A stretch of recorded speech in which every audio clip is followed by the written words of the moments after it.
इस वीडियो में हम क्वेश्चन नंबर 9 को देखते हैं ना। देखो क्या लिखा हुआ है, सदिश ए दे रखा है आपको, बी दे रखा है। तो क्या करना है, ए और बी के लिए ए प्लस बी के अनुदिश मात्रक सदिश निकालना है ना। मात्रक सदिश का मतलब वही इकाई सदिश हो गया। तो ए प्लस बी के अनुदिश निकालना, तो पहले ए प्लस बी अपने को निकालना पड़ेगा है ना बेटा। 2i माइनस जे प्लस 2k प्लस माइनस आई प्लस जे माइनस के। इसको सॉल्व करेंगे तो 2i में से आई गया, आई आ जाएगा, जे से जे कट जाएगा, 2k में से k गया, तो क्या बचा बेटा के, यानी a प्लस बी की जो वैल्यू आई वो ये आ गई। ठीक है, अब a प्लस बी के अनुदेश मात्रक सदिश, मतलब वही इकाई सदिश है ना बेटा, वही सदिश बटा सदिश का मापांक, तो a प्लस बी बटा a प्लस बी का मापांक। ठीक है, तो a प्लस बी कितना अपने पास, i प्लस के अपॉन 1 का स्क्वायर, जे है ही नहीं तो लिखना ही नहीं, 1 का स्क्वायर, तो i प्लस के अपॉन √2, 1 का स्क्वायर 1, फिर 1 का स्क्वायर 1, 1 और 1 2, तो √2 हो जाएगा। ठीक है, तो ये a प्लस बी के अनुदिश मात्रक सदिश हो गया। ठीक है, क्वेश्चन नंबर 10 देखो क्या लिखा है, एक सदिश दे रखा है आपको, इसके अनुदिश एक सदिश, एक ऐसा सदिश ज्ञात कीजिए। मतलब आपको क्या निकालना है, मात्रक सदिश कह दो इस बात को या इकाई सदिश कह दो, एक ही बात है ना। तो कुल मिला के इकाई सदिश निकालना है, ज्ञात करो जिसका परिमाण कितना हो 8। तो पहले इकाई सदिश निकालते हैं ना। तो इस सदिश को कुछ दे नहीं रखा, तो इसको ए वेक्टर मान लेता हूं। माना ए बराबर ये हो जाएगा 5i माइनस जे प्लस 2k। अब बताओ इकाई सदिश क्या हो जाएगा, इकाई सदिश या मात्रक सदिश या एक सदिश, तीनों का मतलब एक ही बात है ना। तो इकाई सदिश को ए कैप से रिप्रेजेंट करेंगे, वही सदिश बटा सदिश का मापांक है ना। तो सदिश हो गया अपने पास 5i माइनस जे प्लस 2k अपॉन 5 का स्क्वायर माइनस प्लस माफ कीजिएगा माइनस 1 का स्क्वायर और के जो गुणांक है वो 2 का स्क्वायर है ना। मापांक कैसे निकालते हैं, सदिश के आई जे के गुणांक का स्क्वायर का वर्ग, स्क्वायर को जोड़ के उसका वर्गमूल लेना है ना।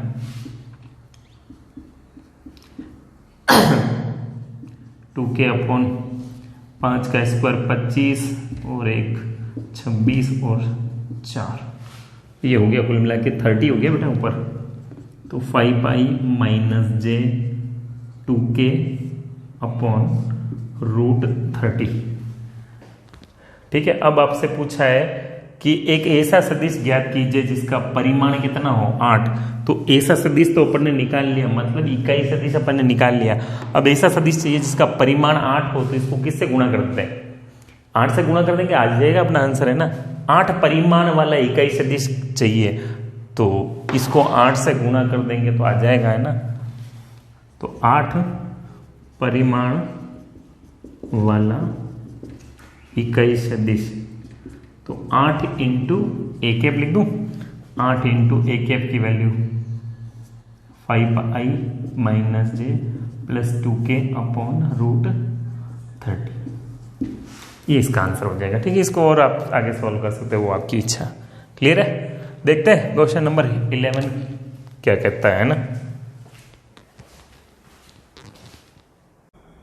क्वेश्चन नंबर 11 देखते हैं ना बेटा, क्या कहता है। देखो, दर्शाइए कि सदिश 2i minus 3j plus 4k और 4i minus 6j minus 8k क्या है, सरेख है। सरेख का मतलब एक ही रेखा पर है ना। तो इस पहले वाले वेक्टर को मैं ए वेक्टर मान लेता हूँ ना। लेट ए इक्वल्स टू हो जाएगा 2i minus 3j plus 4k। ठीक है, और बी मान लेते हैं minus 4i plus 6j minus 8k। ठीक है, और सरेख का मतलब ये इसके अंदर होगा या ये इसके अंदर एग्जिस्ट होगा, यानी एक वेक्टर की जो वैल्यू है वो दूसरे वेक्टर के अंदर एग्जिस्ट होनी चाहिए। तो देखो ये ए है, बी में मैं कुछ करूं, देखो बी में -2 कॉमन निकालू तो देखो क्या आएगा, 2i minus 3j plus 4k। देखो बी वेक्टर के अंदर ए वेक्टर क्या है, एग्जिस्ट कर रहा है, इसका मतलब सीधी सी बात है ये इसके अंदर समाहित हो रहा है ना, तो सरेख हो गए ना भाई, ए वेक्टर के अंदर ही बी वेक्टर मौजूद है या बी वेक्टर के अंदर ए वेक्टर मौजूद है, तो दोनों सरेख हुए कि नहीं हुए, एक ही रेखा पर हुए कि नहीं हुए, तो बस लिख लो भाई, तो B vector equal to -2 times of A vector आ गया, तो हो गया ना सरेख ए सदिश ए व बी सरेख है, और छोटी सी बात है, कोई बड़ी बात है नहीं। ठीक है, देखते हैं क्वेश्चन नंबर 12।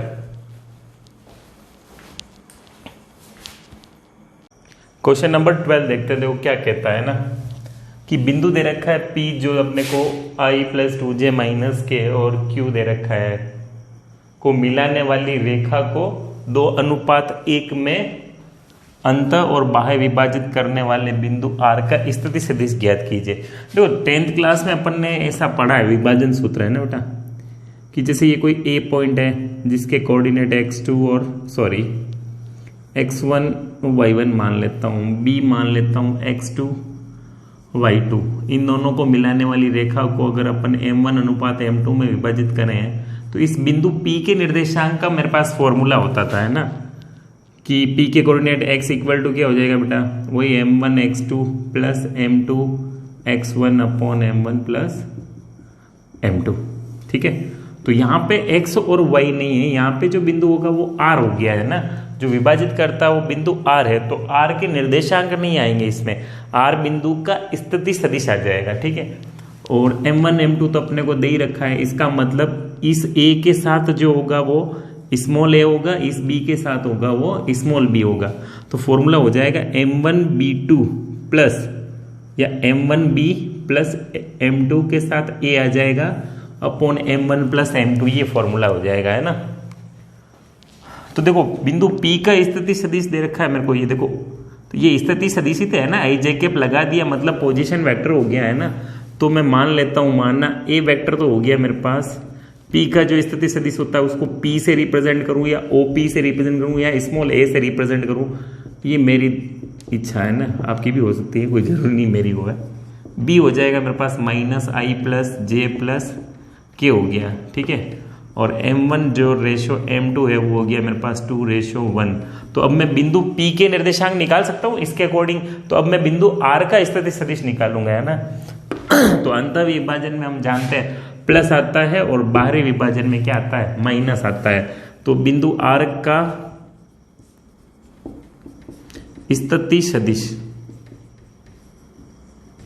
तो ये सिचुएशन आप ऐसे समझ लीजिए, यहाँ a की जगह कौन है बेटा, P के coordinate i plus 2j minus k, और इस b की जगह अपन मान लेते हैं q i j k और ये माइनस का i, और इस r को अपन मान लेते हैं जो ये बिंदु है ना विभाजित करता है, और m1 m2 की जगह 2:1। ठीक है, अब वो सिचुएशन क्लियर है।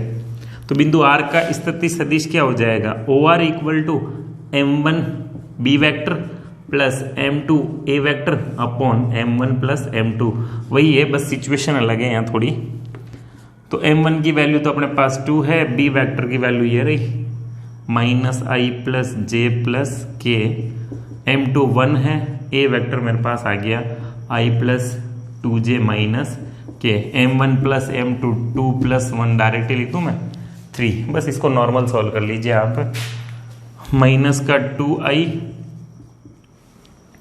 प्लस का 2j प्लस का 2k, और इसको 1 से साथ मल्टीप्लाई करेंगे तो i plus 2j minus k upon 3, इसको बोले 2 प्लस 1 लिख दो, अगले स्टेप में 3 कर देना, है ना।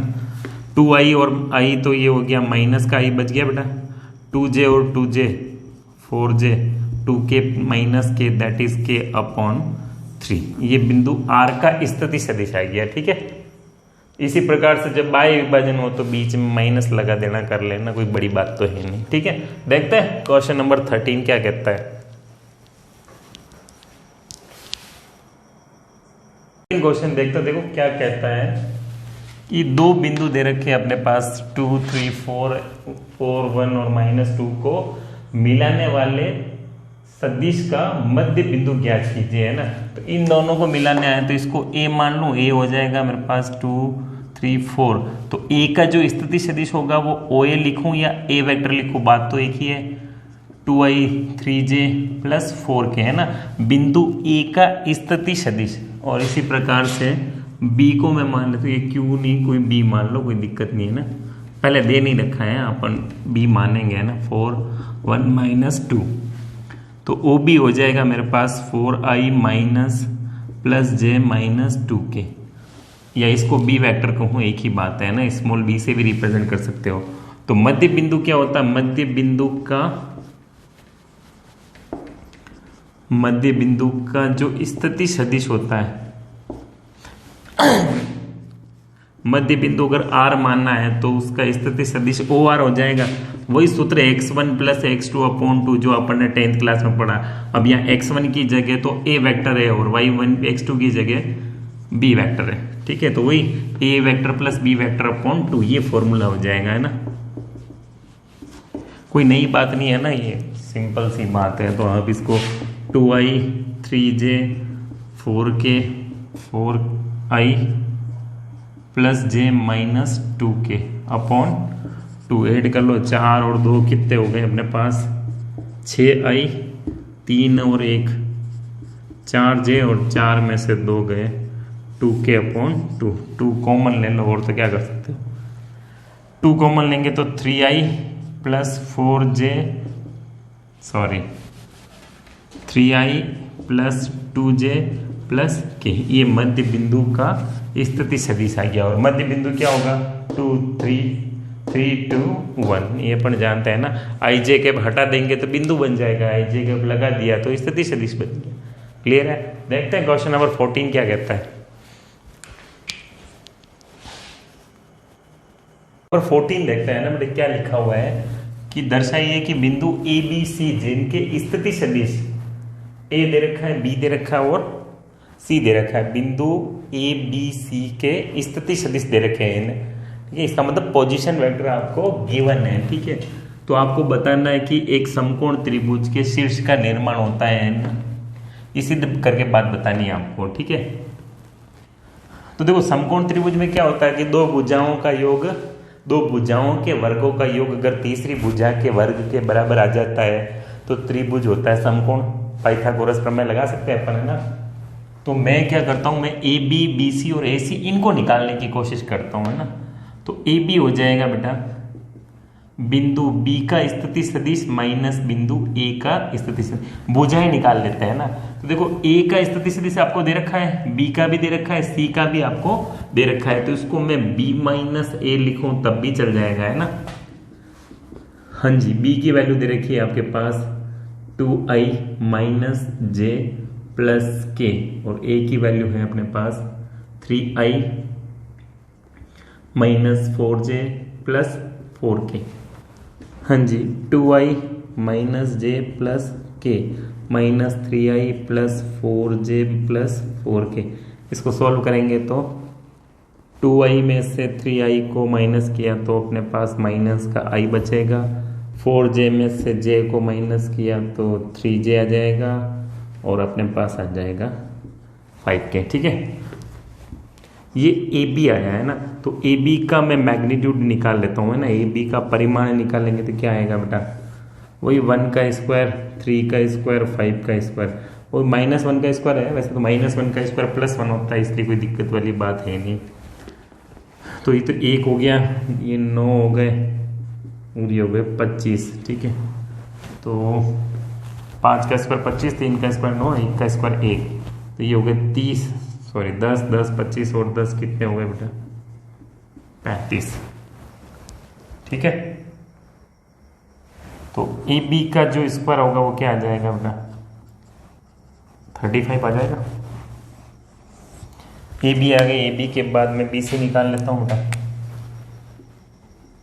बी सी हो जाएगा बेटा ओ सी माइनस ओ बी, है ना। ओ सी मतलब ऑफिसर चॉइस नहीं है ना, वैसे आप तो बच्चे हो इस मामले में, पीछे रहो तब भी ठीक है। हाँ जी, 3i माइनस 3j माइनस का 5k, और b की वैल्यू हो जाएगी बेटा 2i minus j plus k। इसको थोड़ा सॉल्व करेंगे तो i minus 3j minus 5k minus 2i plus j minus k। इसमें से इसको सॉल्व करेंगे तो माइनस का i बचेगा, माइनस का 2j बचेगा और माइनस का 6k बचेगा। ठीक है, ये BC की वैल्यू आई, तो BC का मैग्नीट्यूड निकाल लेते हैं ना। एक बार और चेक कर लेते, 2i में से i गया, i हो गया, 3i में से j गया, 2j हो जाएगा, 3j में से j गया तो 2j, 5j और माइनस 5k और माइनस करके तो 6k हो जाएगा, है ना। वही -1 का स्क्वायर माइनस 2 का स्क्वायर माइनस 6 का स्क्वायर, 1 का स्क्वायर 1 हो गया, 4 और 36 और ये तो 40 और कुल मिला के 41 हो गया। तो BC का मोड आया 41, तो BC स्क्वायर हो जाएगा अपने पास 41 हो जाएगा। ये √41 है तो स्क्वायर करेंगे तो कितना आ जाएगा बेटा 41 आ जाएगा। AB आगे, BC आगे। अब मैं AC निकाल लेता हूँ, है ना। तो AC क्या हो जाएगा, वही OC माइनस OA, बिंदु C का स्थिति सदिश माइनस O का स्थिति, A का स्थिति, C का स्थिति सदिश है अपने पास i minus 3j minus 5k, OA अपने पास है 3i minus 4j minus 4k। Clear है। इसको सॉल्व करेंगे तो i minus 3j minus 5k, इसमें से इसको माइनस किया 3i 4j माइनस का 4k के। ठीक है, तो i में से ये इसको माइनस करेंगे 2i, 3j में से ये j गया तो प्लस का j बच जाएगा, 5j में से k गया तो k बच जाएगा, 4k है ना, 5k में से 4k तो माइनस का k बचेगा। चलो ये अपने पास आ गया। अब मैं AC का मापांक या निकाल देता हूँ ना बेटा। तो AC का मोड क्या हो जाएगा बेटा, अंडर रूट -2 का स्क्वायर 1 का स्क्वायर माइनस 1 का स्क्वायर, ये हो गया 4 और 1 5 और 1 6, है ना। तो AC का जो मैग्नीट्यूड आया वो आया √6, तो AC स्क्वायर हो जाएगा मेरे पास 6। अब देखो अपने को बताना कि ये समकोण त्रिभुज है। समकोण त्रिभुज में दो भुजाओं के वर्गों का योग तीसरी भुजा के बराबर होना चाहिए, है ना। तो किसी भी दो भुजा को जोड़ के देखो, तो 35 में 6 जोड़ूंगा तो 41 आ जाएगा, है ना। 35 और 6 दैट इज 41, यानी AB square plus AC square equal to कितना आया बेटा, BC स्क्वायर। यानी दो भुजाओं के वर्गों का योग तीसरी भुजा के वर्ग के बराबर होता है, तो त्रिभुज होता है समकोण त्रिभुज। ये 35 है, ये 6 है, इधर 41, तो 41 इक्वल टू 41। इसका मतलब जो त्रिभुज ABC है वो समकोण त्रिभुज है। इसी बात को अपने को सिद्ध करना, ठीक है। ये जितने भी क्वेश्चन थे 13.1 में, उनको अपन ने सभी को सॉल्व कर लिया है। मिलता है 13.2 के साथ, ठीक है। तब तक इस वीडियो को देखो, कोई दिक्कत हो तो कमेंट करो, जो भी मेरे से हो सकेगा जरूर रिप्लाई आपको दिया जाएगा, ठीक है। धन्यवाद।